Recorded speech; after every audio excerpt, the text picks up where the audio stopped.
Well, hello. My name is Anthony Sicaro. I'm founder and president of Providence Financial and Insurance Services, located right in the heart of the San Fernando Valley in Woodland Hills, California. I'm also host of the Providence Financial Retirement Show, which airs every Saturday on AM 870 KRL Lay the Answer.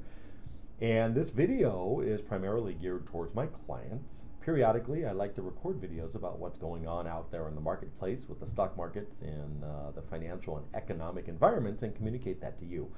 Of course, if you're not a client, you're welcome to watch this video. And if you have any questions about anything, please don't hesitate to call us or go to our website. The website is providencefinancialinc.com. So I want to spend a few minutes and talk or bring you up to speed with regards to a video that I did a couple of weeks ago about the flattening or the inverted yield curve. And then I want to take a few minutes and talk about a conversation that I had with a client yesterday that said some things that just really made me realize that she voiced some of her thoughts, which I think were very, very valid, maybe, but a lot of you are thinking the same thing. And so I wanted to address some of the conversation that I had with this client yesterday. But first, the inverted yield curve. I had reported back to you through a YouTube video about the inverted yield curve and the effects or the signals that it could lead us to believe about where the stock market may go from here. Well, that lasted, it was either I think 5 or 6 days. And the gist of the video is that the longer it lasts, the more likely that it leads to a recession. And yet it only lasted about 5 or 6 days, so we might be out of the woodworks as far as the immediate concern, because I was watching the clock every single day. Now, the inverted yield curve is still flat. So it doesn't mean we're completely out of the woodwork, but it's been flat for a long time. And I think it's a slow predictor of what could come. But for now, whereas if it would have continued inverted for maybe a month or maybe even a quarter, that would certainly lead us to believe that there would be some potentially major problems ahead, a recession. Anytime that's ever happened in a prolonged period of recessions, always followed.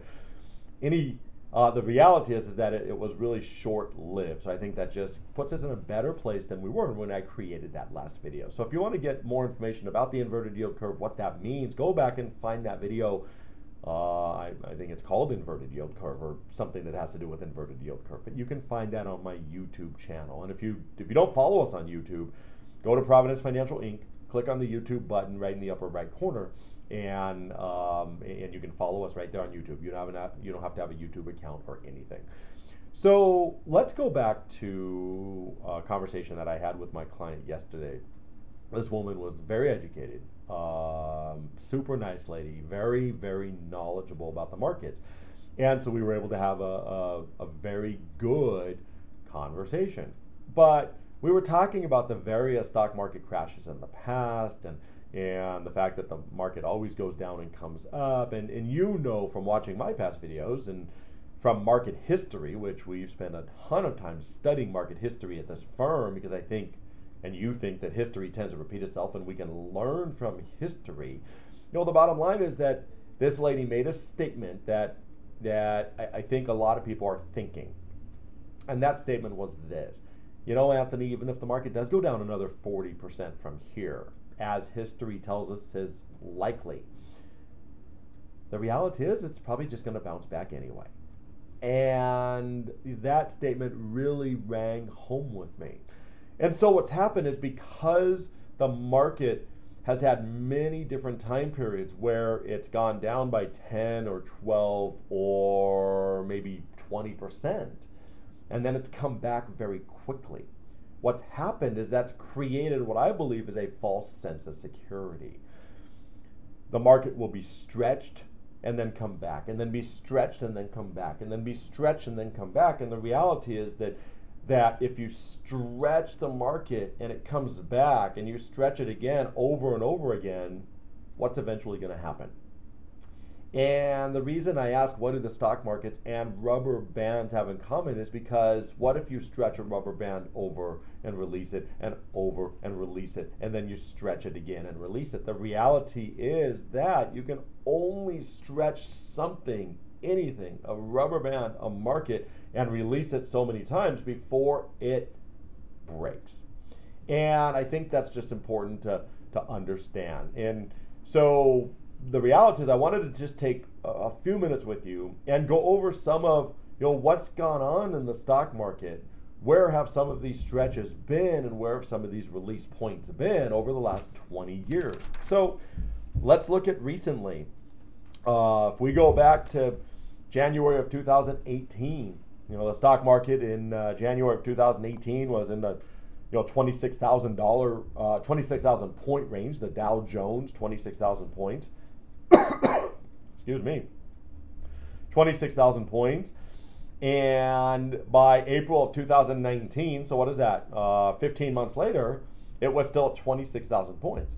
But meanwhile, it had dropped 17% in between that time.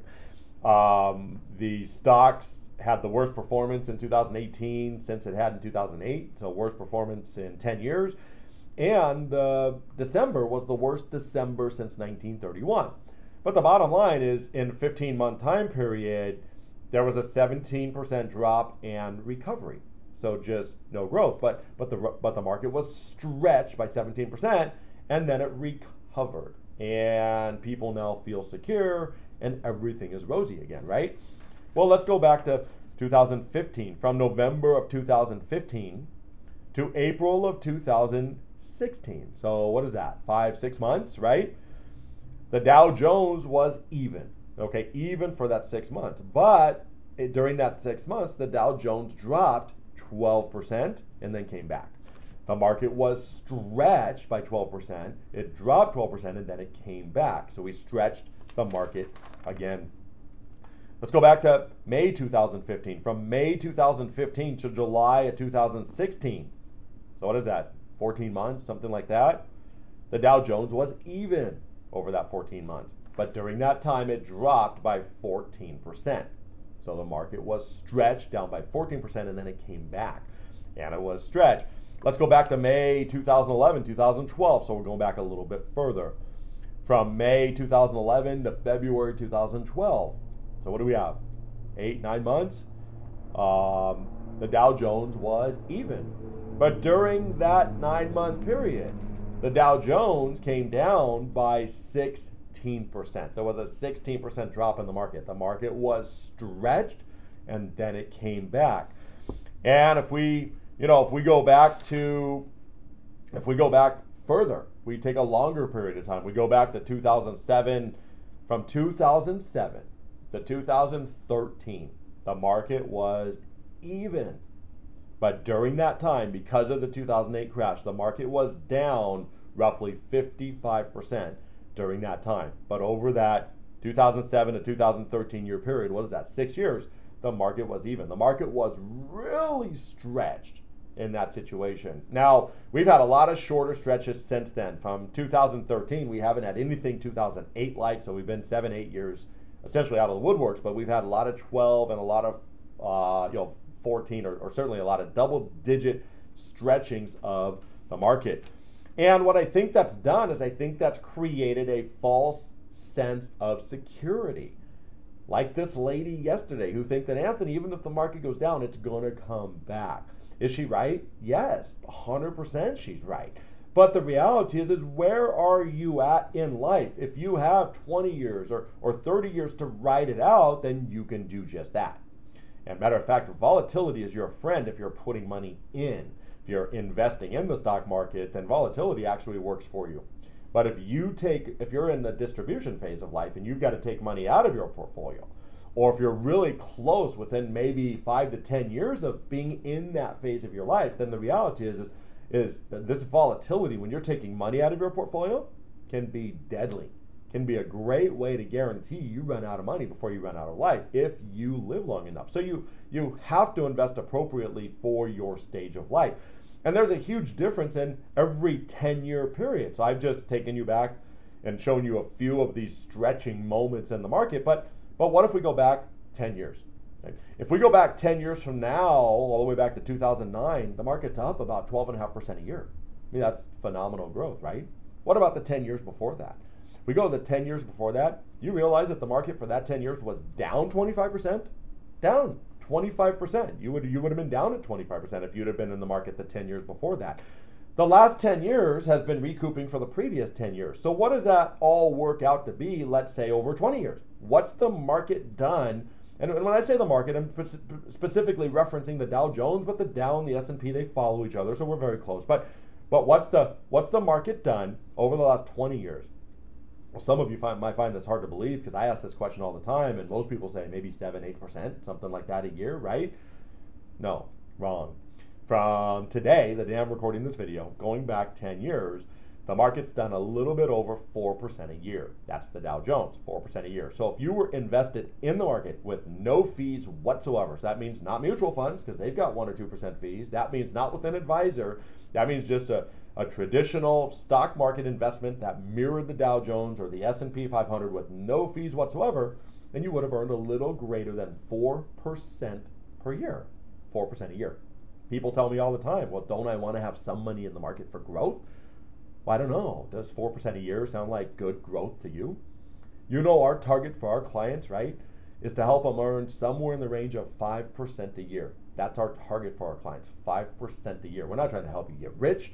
We want to make sure you never go broke. We're trying to get you 5% a year of interest and dividends year after year after year after year that you can spend and you can live off of without ever selling your shares. We focus on income because if you're in the income phase of life, then how much income you have is going to determine the success or failure of your retirement. And if you're invested in the stock market, you have to sell shares to get your income. And let me ask you, would you rather sell shares to get your income, or would you rather be in a position where you don't have to sell shares to get your income? I mean, the answer is pretty obvious. But the reality is if you've been invested for the last 10 years at 5%, you haven't kept pace with the market. If you had been invested for the previous 10 years at 5%, you outbeat the market.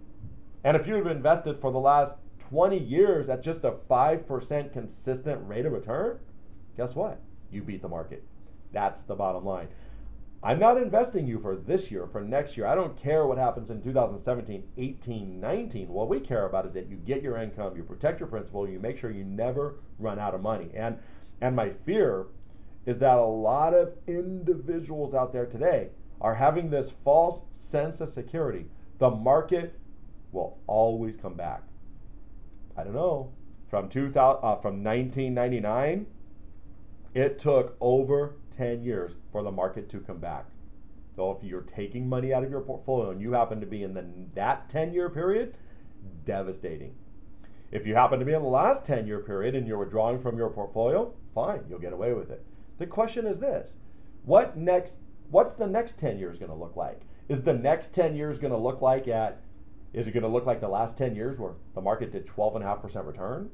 Or is it going to look like the previous 10 years where the market over 10 years was down 25%? I don't know that answer. But do you want to plan on the best case scenario, or do you want to plan on the worst case scenario? If you plan on the worst case scenario, you can live with it. If you plan on the best case scenario and you're wrong, it can be deadly to your portfolio. All I'm saying is be careful. Don't let what happened in the stock market recently, the fact that the first quarter of this year was the best quarter we've had in a long time. Well, that just makes up for the last quarter of last year, which was the worst quarter we've had in a long time. I saw an article. We're going to wrap up. I saw an article, but I want to read this. I don't need to read the article, I think, but I'm going to read the headline of the article. And I agree with this full-heartedly. This was an article written by Forbes. And the title of the article about the last quarter of 2018, the title was 2018 was a stock market crash test. Don't be a dummy. That's it. I believe that 100%. 2018 was really a wake-up call to see how well you would have done in a market that went down almost 20% in just a few weeks. If you didn't like what you saw in 18, then my guess is over the next few months or few years, you're not going to like what you see as well.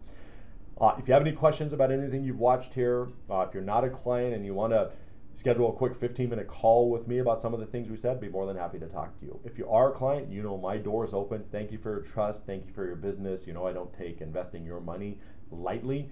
And feel free to give me a call. But thank you for watching. Hopefully this has helped. God bless.